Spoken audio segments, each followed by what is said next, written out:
చాలా ఆకలిగా ఉందమ్మా, కొంచెం అన్నం పెట్టవా? ఎవరమ్మా నువ్వు? నా బాధలో నేనుంటే నువ్వు వచ్చి అన్నం పెట్టమంటున్నావు. వెళ్ళిపో అమ్మా. చాలా ఆకలిగా ఉందమ్మా, కొంచెం అన్నం పెట్టమ్మా. అయ్యో సరే రా అమ్మా, పెడతాను.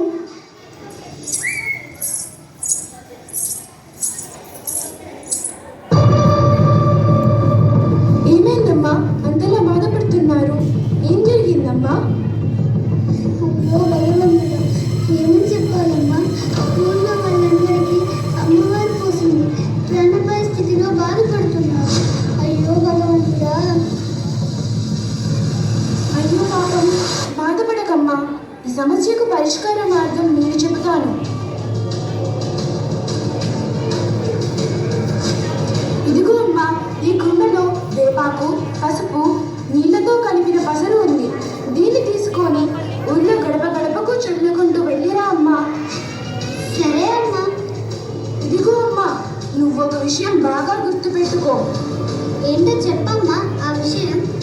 గడప గడపకు చల్లుతూ వెళుతున్నప్పుడు వెనకకి తిరిగి చూడకుండా వెళ్ళాలి.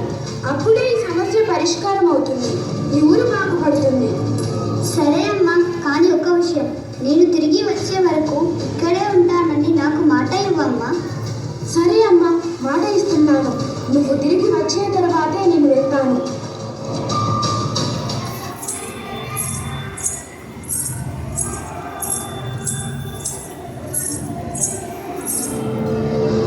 అయ్యో పాపం, ఆమె అంత ఆకలితో ఉంది.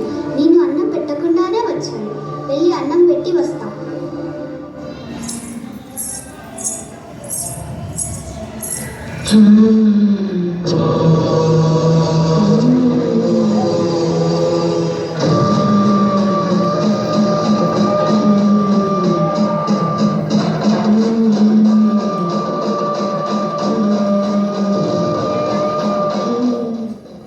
అమ్మ తల్లి, నా ఇంటికి వచ్చింది సాక్షాత్తు అమ్మవారా?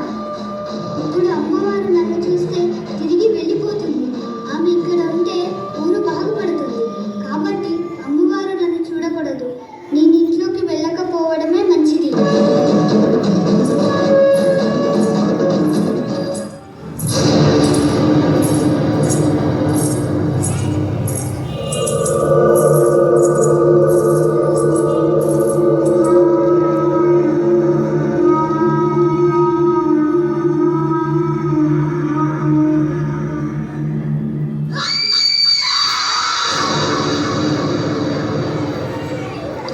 ఊరు బాగు కోసం ప్రాణత్యాగం చేసి నన్ను శాశ్వతంగా ఇక్కడే ఉండేలా చేశావు.